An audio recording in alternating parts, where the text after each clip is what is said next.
Bahkan PDI Perjuangan membuka wacana untuk mengusung Anies Baswedan untuk Jakarta. Belum cocok, usianya belum cukup untuk menjadi wakilnya Pak Anies. Pak Anies itu orang keren, jadi cocok pasangan dengan Bestari Barus. Perasaan tenang, damai, karena kesetaraan itu memberikan rasa keadilan. Benar. Jadi Bhinneka Tunggal Ika.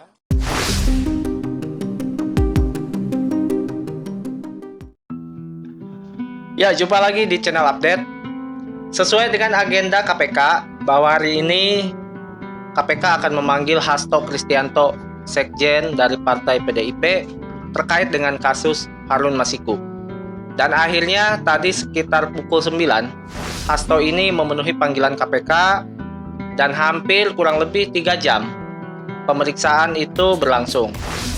Nah, di sini teman-teman ada yang menarik ya. Dari proses pemeriksaan Hasto selama di KPK tadi. Saya kutip dari Kompas. KPK sita handphone dan tas Hasto dari tangan ajudan. Nah, ini ada apa ya? Kok bisa gitu ya? Diperiksa lalu handphone dan tasnya disita. Wah, ini tampaknya udah mulai serius nih ya KPK ini. Kita dengarkan saja ya cerita dari kutipan Kompas ini, guys.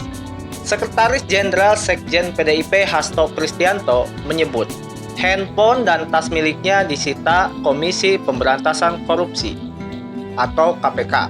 Menurut Hasto, peristiwa itu terjadi ketika ia tengah menjalani pemeriksaan sebagai saksi dugaan suap Harun Masiku yang saat ini menjadi buron. Hasto menuturkan saat itu ia tengah berada di lantai 2 Gedung Merah Putih KPK. Kemudian ajudannya yang bernama Kusnadi dipanggil dengan informasi untuk bertemu dengannya. Katanya untuk bertemu dengan saya, tapi kemudian tasnya dan handphonenya atas nama saya itu disita, kata Hasto saat ditemui awak media usai menjalani pemeriksaan di gedung KPK. Kasihan. Karena penyitaan itu, pihak Hasto dan KPK kemudian berdebat. Wah, menurutnya penyitaan itu harus berdasar pada ketentuan dalam Kitab Undang-Undang Hukum Acara Pidana atau disingkat KUHAP. Di sisi lain, pihaknya juga keberatan karena tidak bisa dampingi pengacara saat menjalani pemeriksaan. Akhirnya, ya saya memutuskan bahwa pemeriksaan nantinya untuk dilanjutkan pada kesempatan lain, ujar Hasto. Nah, jadi kurang lebih itulah ya kronologi kenapa HP dan tasnya bisa disita oleh KPK. Dan tadi kita lihat ceritanya teman-teman, di situ sempat terjadi perdebatan ya antara pihak Hasto dengan KPK. Nah, ini menarik ya teman-teman. Jadi tampaknya KPK udah mulai serius ya untuk mengusut secara tuntas kasus Harun Masiku ini yang memang ini sudah hampir 4 tahun ya teman-teman.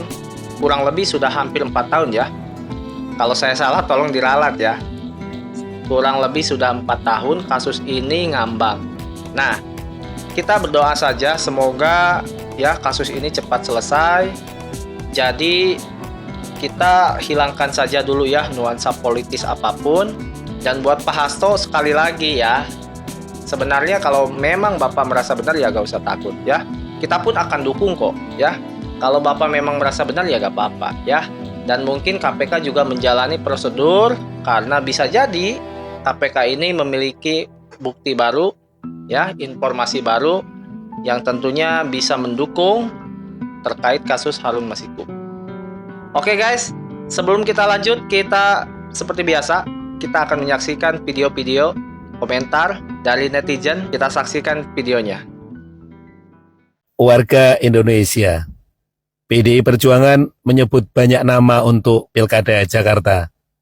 Dari Risma, Jarot, Ahok, Pramono Anung, dan sederet nama kader lainnya. Bahkan PDI Perjuangan membuka wacana untuk mengusung Anies Baswedan untuk Jakarta. Banyaknya nama kader yang didorong oleh PDI Perjuangan menunjukkan bahwa partai ini memang memiliki banyak stok kader. Tetapi bisa juga sedang menunjukkan bahwa PDIP sedang keder. Nah, menurut warga Indonesia, Keder, Pak. bagaimana dengan Keder. kondisi sesungguhnya PDI Perjuangan? Sampaikan di komentar ya. Ini guys, jujur ya, gua kalau si Anies ini, saya bersyukur bahwa dalam 5 tahun kami tugas, Jakarta tenang, teduh, damai. Apa maksudnya? Dan tadi saya sampaikan pentingnya kita menjaga persatuan dengan menghadirkan kesetaraan kesempatan di semua aspek. Karena kesetaraan itulah yang kami praktekkan juga ketika kami bertugas di Jakarta. Sehingga muncul perasaan tenang, damai, karena kesetaraan itu memberikan rasa keadilan. Benar. Jadi Bhinneka Tunggal Ika, kata kunci yang penting itu tunggal, menyatu, dan menyatunya karena ada perasaan kebersamaan. Nah, itulah yang tadi saya sampaikan, dan mudah-mudahan ini terus kita bisa jaga di Jakarta dan di Indonesia. Ya. Biasanya seru nih komentarnya guys ya. Nah, syukur alhamdulillah. Bapak Anies presiden cerdas, jujur, terpercaya, sejahtera, berkeadilan, benar, setara. Semoga ya Allah Bapak Anies segera dilantik jadi presiden. Ini apa sih? Pak Prabowo jarene arepe menampung 1000 anak-anak Palestina ya Pak. Usulane Bukoviva. Malah Pak, anak-anak Indonesia aja oke sing kaliren. Pengen ki malah rada pro dan kontra aku sebagai pemilihmu ngene iki Pak. Nyapa sih warga Indonesia, wong Indonesia ku welcome banget ngono lho karo warga-warga asing. Kayak terlalu terbuka, seneng banget apa meneh roh bule-bule ngono kuwi, roh wong rabi bule, rabi Cina, rabi Korea ngono kuwi kayak hebat banget, kayak pengen banget ngono lho. Oleh bojo-bojo wong kono-kono. Terus konten kreator sing bojone wong asing-asing ngono kuwi pasti subscribe oke, view-nya oke, sing memuja-muja oke, sing ngelem-ngelem oke. Ya wong asing iku disupport banget lah ning Indonesia. Padahal wong Indonesia nek ning luar negeri ku kaya anjing ya, kaya kirik ngono kuwi lho. Dibenci wong ngono kuwi, apa meneh kaburan ya, apa meneh ilegal. Gak menampung ning luar negeri ki, gak menampung ilegal. Ilegal iku nek buron ya duber, ketemu kadang dipentungi. Ya. Terus lek mlebu penjara iku wis gak kaya menungso lah intine. Di penjara wis gak kaya menungso. Sing kaburan, padahal gak nyolong, cuman ilegal. Ya. Wargane dhewe iku ning luar negeri bener-bener lek ilegal iku piye resmi wae ya, sing resmi wae. Wong luar ki nyawang wong Indonesia ki kaya laler. Kaya kirik, kaya kewan lah. Setengahnya ngono kuwi. Iki perumpamaan ya. Tapi nyapa wong Indonesia dhewe ki seneng banget kaya ki apa men saiki pemerintah arep menerima ya Mas ya kita iku ning Palestina iku kesulitannya apa kita ki gak membantu wae, kalau luar dibantu wae lah, aja memasukkan mereka ke Indonesia. Kowe iso dadi duri dalam daging. Saiki apik sok mbene piye kan ora ngerti. Ya kan? Hal besar itu bermula dari hal-hal kecil. Aduh, piye ki aku guys, ayo mumet nyawang Indonesia saya ruwet. Wong asing engko lek teko otomatis kan yang kei panggonan yo kan, kei panganan, cek cilik diopeni, engko lek gedhe piye dikei pekerjaan. Pak aku ki golek kerja tak lewangi ke luar negeri lho, tak lewangi teko Taiwan lho. Tuku tanah tahun-tahunan lagi iso tuku tanah. Kok mosok wong warga-warga asing biar mbok kei tanah, mbok kei cuma-cuma. Tak sodet wetengmu sing begundeng kuwi lan. Oke guys, ini ada video penting ya. Jadi ini berita penting sih ya. Jadi jangan di-skip, tonton sampai selesai ya. Lagi bersama dengan saya Frit Alorboy. Kali ini saya mau mengatakan bahwa ternyata Pak Anies dan Pak Mas Kaisang tidak cocok. Kenapa? Mas Kaisang masih kecil, belum cukup usia, dan tidak cocoklah dengan Pak Anies. Pak Anies cocok dengan Bang Bestari Barus, tidak cocok dengan Kaisang. Karena Kaisang masih kecil, belum cocok, usianya belum cukup untuk menjadi wakilnya Pak Anies. Pak Anies itu orang keren, jadi cocok pasangan dengan Bestari Barus. Kenapa argumen Rocky itu ilusi dan kadang ngawur? Rocky Gerung bukan Tuhan. Wah, kita lihat sama-sama guys. Ya, Rocky Gerung itu manusia biasa. Ya. Dia bisa berbuat kesalahan. Nah, cara berpikirnya Rocky Gerung begini nih. Dia tidak suka kepada sesuatu, maka dia cari pembenarannya tuh supaya sesuatu yang dia tidak suka itu benar. Begitu cara berpikirnya Rocky Gerung. Nah, paham? Jadi nggak ada. Jadi kenapa argumen Rocky Gerung itu ilusi? Itu fakta ilmiah. Gue bisa buktikan. Ya. Itu fakta ilmiah. Fakta ilmiah. Dan tidak boleh kita mendewakan Rocky Gerung. Rocky Gerung biasa aja bos. Yalah. Orang biasa. Manusia juga dia guys. Ya, Rocky Gerung itu orang biasa, manusia biasa.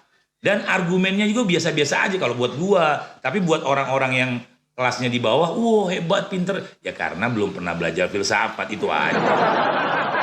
Itu aja. Dia belum pernah belajar. Orang-orang yang nggak pernah belajar filsafat kan kayaknya, wih keren, wah keren lu, wah keren. Ada eksistensi, ada Orang-orang filsafat debat sama gua, KO semua kok. Karena apa? Karena bangunan argumennya tidak simetris dan tidak mendukung fakta ilmiah. Ya, Itulah ya. cara berpikir filsafat.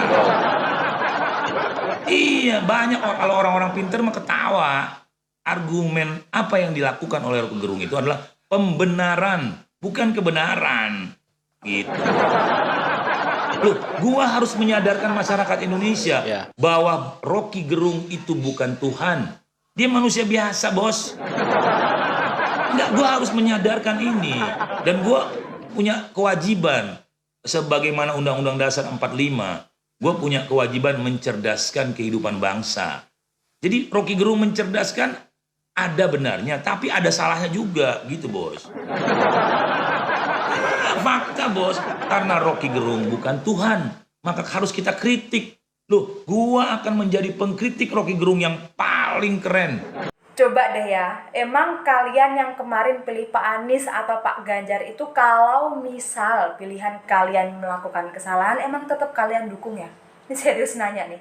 Karena kemarin aku tuh pilih Pak Prabowo. Dan kalau dilihat-lihat, mindset kalian itu kayak yang Pak Prabowo bikin salah tetap lu dukung kan? Lu salah, lu pilih Pak Prabowo, beneran pilihan gua. Tahu dari mana Anda? Mohon maaf, ini politik ya. Nah. Ini konsep pemilihnya kan, kalian pilih Pak Anies juga pasti banyak pertimbangan. Pilih Pak Ganjar pasti riset terlebih dahulu. Termasuk kami yang pilih Pak Prabowo. Kami juga banyak pertimbangan sama seperti kalian. Kalian menganggap pilihan kami salah, termasuk kami menganggap pilihan kalian tetap salah. Ya. Ini cuma perkara yang menang Pak Prabowo, oke. Belum tentu Pak Anies menang, kagak ada masalah, belum tentu. Pasti ada luputnya, termasuk Pak Ganjar. Dan kami yang milih Pak Prabowo juga nggak akan tahu itu, termasuk kalian yang milih Pak Anies atau Pak Ganjar. Konsepnya gitu kan, tidak mendahului Tuhan kan. Terus sekarang persoalan tapera ya, ini kita nggak usah ngomongin dulu tapera program siapa, itu belakangan. Karena yang tersebar di masyarakat adalah tapera ini ulahnya Prabowo. Dan kalian yang nggak suka banget dengan Prabowo itu menyalahkan kami yang milih Pak Prabowo. Jadi kayak lu mikirnya kita juga seneng-seneng aja gitu dengan program yang salah. Enggak, kalau salah ya dikritik. Balik lagi, pilihan kamu juga belum tentu bersih, belum tentu bisa benar dalam menjalankan sesuatu. Itu pun kalau tapera bener programnya Prabowo. Sayangnya enggak, bukan sayangnya. Tapera itu masih program presiden yang sudah menjabat 10 tahun ini, presiden kita semua. Ya, Prabowo itu belum dilantik, ya, belum dilantik. Gak usah kayak yang mikir kayak bocil, kayak Pak Jokowi ini kan sama Pak Prabowo bestian, jadi pasti ada kong kali kong. Nggak gitu konsepnya ya. Tapera itu disetujui oleh siapa saja ya, partai siapa saja, itu juga termasuk partai dari pilihan yang kalian pilih kemarin, itu ada di situ. Oke, jadi tolong daripada caci maki satu sama lain, mending mengkritik pemerintahan aja, semuanya dikritik ke atas. Karena balik lagi, pilihanmu juga belum tentu bisa bener kalau misal menjabat. Dan tolong pahami juga, yang memilih bukan berarti terus suka meskipun melakukan kesalahan. Kami juga akan terus mengkritik dan mengawasi pemerintahan. Gitu konsepnya. Ngerti nggak? Dengan melihat pidato kemarin, walaupun tidak ada pernyataan yang lugas, tapi hawa-hawanya hawa-hawanya kok semakin menjauh. Nah, walaupun tidak ada pernyataan tegas, tapi hawa-hawanya yang ditangkap oleh publik itu makin menjauh. Misalnya tetap bilang pemilu penuh kecurangan, entah pemilu yang mana nih? Kan pemilu ada nggak cuma satu, ditarik dalam satu tarikan napas pemilu curang. Pikiran orang asosiasinya ke pilpres. Karena kalau mau pileg kan PDIP-nya menang. Kan TSM. Iya, TSM berarti kan bukan di pileg dia bicaranya, karena di pilegnya PDI-nya menang. Berarti kan bicara di pilpres. Kemudian penyalahgunaan kekuasaan apa dan segala macam sehingga kita ini begini-begini gitu. Dan itu di underline beberapa kali. Dan sama kan seperti yang disampaikan oleh Sekjen sebelum-sebelumnya, ini penegasan dari apa yang disampaikan oleh Sekjen dalam beberapa kesempatan sebelumnya aja. Nah, begitu penutup juga menurut saya rekomendasinya ya sama. Walaupun tidak secara langsung mengutarakan kami akan berada di luar, enggak. Memang tidak ada kalimat itu, tapi nuansa serangannya kan berasa. Dari 5 rekomendasi itu kan nuansa serangannya berasa. Kayak misalnya soal perbaikan sistem pemilu. Walaupun menurut saya secara normatif harus ada perbaikan sistem pemilu. Misalnya serangan soal ada yang mencoba untuk mengubah-ubah aturan ini sekarang, soal undang-undang MK, soal undang-undang penyiaran yang nanti membuat kita misalnya jauh dari demokratisasi, jauh dari penegakan hukum, kepastian hukum dan segala macam. Ini masih. Kemudian misalnya yang terakhir itu yang bikin Mbak Puan nangis itu, poin yang mohon maaf pada seluruh Indonesia kalau ada kader kami yang melanggar etika, melanggar konstitusi dan segala macam. Ini kan asosiatif sekali. Jadi nggak perlu dijelaskan, nggak perlu sebut nama, tapi asosiasinya akan langsung merujuk ke orang yang selama ini memang menjadi menjadi target dari kata-kata itu. Jadi saya tuh sempat bercanda aja sama teman-teman. Ini Bu Puan menangis mungkin bukan karena membacakan kalimat ini, tapi dari konsekuensi dari 5 rekomendasi ini. Mungkin yang dipikirkan itu kenapa misalnya menangis itu karena konsekuensi dari ya harus saya lagi yang bacain ini. Ini kan yang ofensif ini saya lagi yang bacain, dan itu kan kalau ditangkap oleh pemenang Koalisi Indonesia Maju ini sebagai sebuah signal bahwa ingin berada di luar pemerintahan, yang paling berasa konsekuensinya itu pasti Bu Puan. Ketika misalnya PDIP berada di luar pemerintahan, menurut saya mungkin akan ada gerakan untuk mengubah undang-undang MD3. Ya karena kalau itu konsekuensi logis menurut saya, karena ya pengen yang memerintahnya sejalan dengan presiden.